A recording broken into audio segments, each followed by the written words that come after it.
नमस्कार विद्यार्थी मित्रांनो, तुमचं स्वागत आहे आपल्या सर्वांच्या लाडक्या यशोमार्ग YouTube चॅनलवर.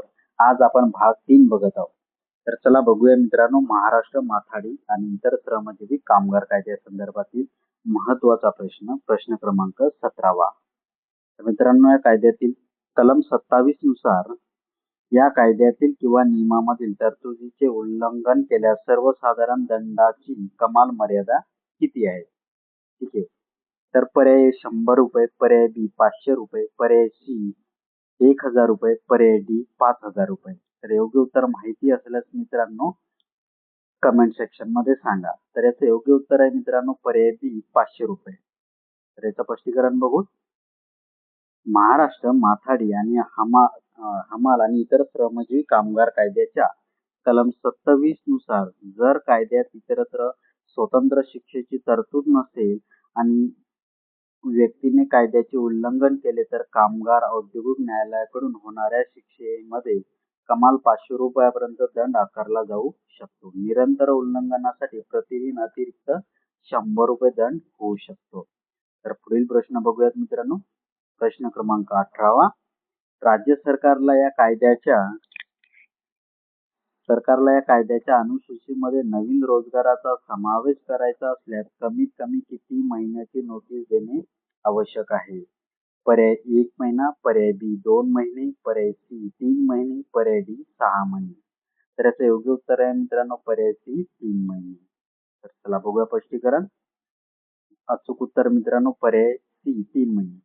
महाराष्ट्र माथाडी हमाल आणि इतर श्रमजीवी कामगार कायद्याच्या कलम 26 नुसार राज्य सरकार अधिकृत गॅझेटमध्ये किमान 3 महिन्यांची पूर्वसूचना देऊन अनुसूचीमधील कोणत्याही बाबीमध्ये बदल करू शकते किंवा नवीन रोजगार जोडू शकते. चला मित्रांनो पुढील प्रश्न बघूयात.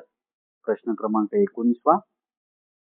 कलम 21 नुसार जर कामगाराला या कायद्यापूर्वी इतर कोणत्याही कायद्याद्वारे किंवा करारामुळे अधिक फायदेशीर हक्क मिळत असतील तर काय होईल?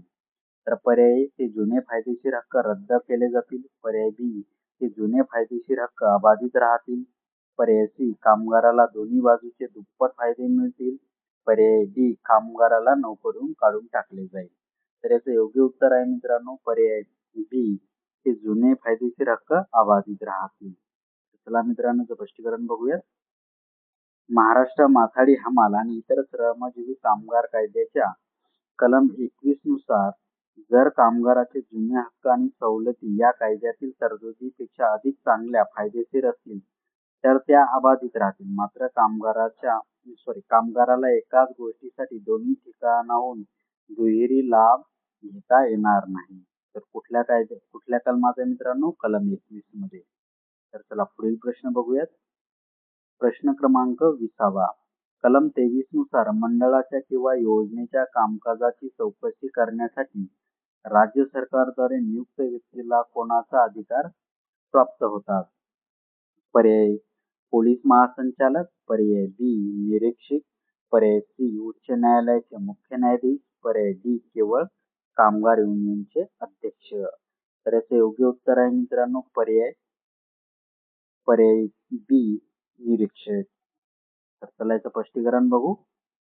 महाराष्ट्र माथाडी हमाल आणि इतर श्रमजीवी कामगार कायद्याच्या कलम 23 उपकलम 3 नुसार मंडळाच्या कामकाजाची चौकशी करण्यासाठी नियुक्त केलेली कोणतीही व्यक्ती कायद्याअंतर्गत काम करणाऱ्या निरीक्षकाचे सर्व अधिकार वापर करू शकते. मंडळाला त्यांना सर्व कागदपत्रे व सुविधा देणे बंधनकारक असते. पुढील प्रश्न बघू. प्रश्न क्रमांक 21वा. या कायद्याअंतर्गत केलेली कोणतीही योजना किंवा नियम राज्य विधिमंडळाच्या दोन्ही सभागृहासमोर किती दिवसाच्या कालावधीसाठी ठेवणे आवश्यक आहे? तर पर्याय ए मित्रांनो 15 दिवस, पर्याय बी 30 दिवस, पर्याय सी 45 दिवस आणि पर्याय डी 7 दिवस. योग्य उत्तर माहिती असल्यास कमेंट करा मित्रांनो. तर याचं योग्य उत्तर आहे मित्रांनो पर्याय बी 30 दिवस. चला याचं स्पष्टीकरण बघू. महाराष्ट्र माथाडी हमाल आणि इतर श्रमजीवी कामगार कायद्याच्या कलम 28 उपकलम 2 अन्वये या कायद्याअंतर्गत तयार केलेली प्रत्येक योजना किंवा नियम विधिमंडळाचे अधिवेशन सुरू असताना दोन्ही सभागृहासमोर एकूण 30 दिवसाच्या कालावधीसाठी ठेवला जातो, ज्यामध्ये दोन्ही सभागृहे आवश्यकतेनुसार बदल सुचवू शकतात. पुढील प्रश्न, प्रश्न क्रमांक 22. अनुसूचीमधील नोंद क्रमांक 10 नुसार खालीलपैकी कोणत्या उद्योगातील मॅन्युअल कामगाराचा समावेश या कायद्यात स्पष्ट केला आहे? पर्याय मासेमारी, पर्याय बी खोका मेकिंग आणि लाकूड बाजार, पर्याय सी मिठागरे आणि पर्याय डी कापड आणि कापूस बाजार. तर याचे योग्य उत्तर आहे मित्रांनो पर्याय बी खोका मेकिंग आणि लाकूड बाजार. चला स्पष्टीकरण बघू. महाराष्ट्र माथाडी हमाल आणि इतर श्रमजीवी कामगार कायद्याच्या शेड्यूल 10 म्हणजे नोंद क्रमांक 10 मध्ये एम्प्लॉयमेंट इन खोका मेकिंग अँड टिम्बर मार्केटचा स्पष्ट उल्लेख आहे. तर नोंद क्रमांक 11 मध्ये काय मिठागरी, नोंद क्रमांक 12 मध्ये काय मासेमारी, तर नोंद क्रमांक 2 मध्ये कापड बाजार समाविष्ट आहे. तर चला पुढील प्रश्न बघूयात मित्रांनो. प्रश्न क्रमांक 23. अनुसूचीमध्ये नोंद क्रमांक 6 नुसार रेल्वे यार्ड आणि मालधक्क्यावर काम करणाऱ्या कोणत्या हमालांना हा कायदा लागू नाही आहे? तर बघा मित्रांनो पर्याय ए जे रेल्वे प्राधिकरणाचे थेट कर्मचारी नाही, पर्याय बी जे थेट रेल्वे प्रशासनाद्वारे नियुक्त आहेत आणि पर्याय सी खाजगी कंत्राटदाराच्या टोळीतील कामगार, पर्याय डी धान्य गोदामातील काम करणारे मजुरी कामगार. तर याचे योग्य उत्तर आहे मित्रांनो पर्याय बी जे थेट रेल्वे प्रशासनाद्वारे नियुक्त आहेत असे लोक. तर बघा याचं स्पष्टीकरण बघू.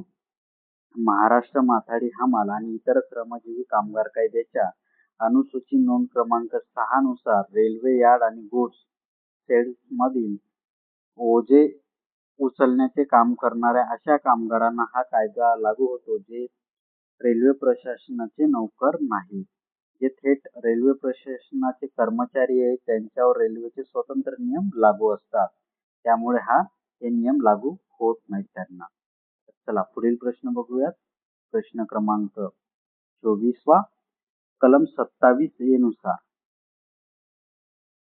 सद्भावनेने केलेल्या कामासाठी कोणाविरुद्ध कायदेशीर कारवाई किंवा खटला चालवता येत नाही. पर्याय राज्य सरकार किंवा माथाडी मंडळ, पर्याय बी मंडळाचे अध्यक्ष आणि सचिव किंवा निरीक्षक, पर्याय सी सल्लागार समितीचे सदस्य आणि पर्याय डी वरील सर्व पर्याय बरोबर आहेत. योग्य उत्तर कमेंट करा मित्रांनो.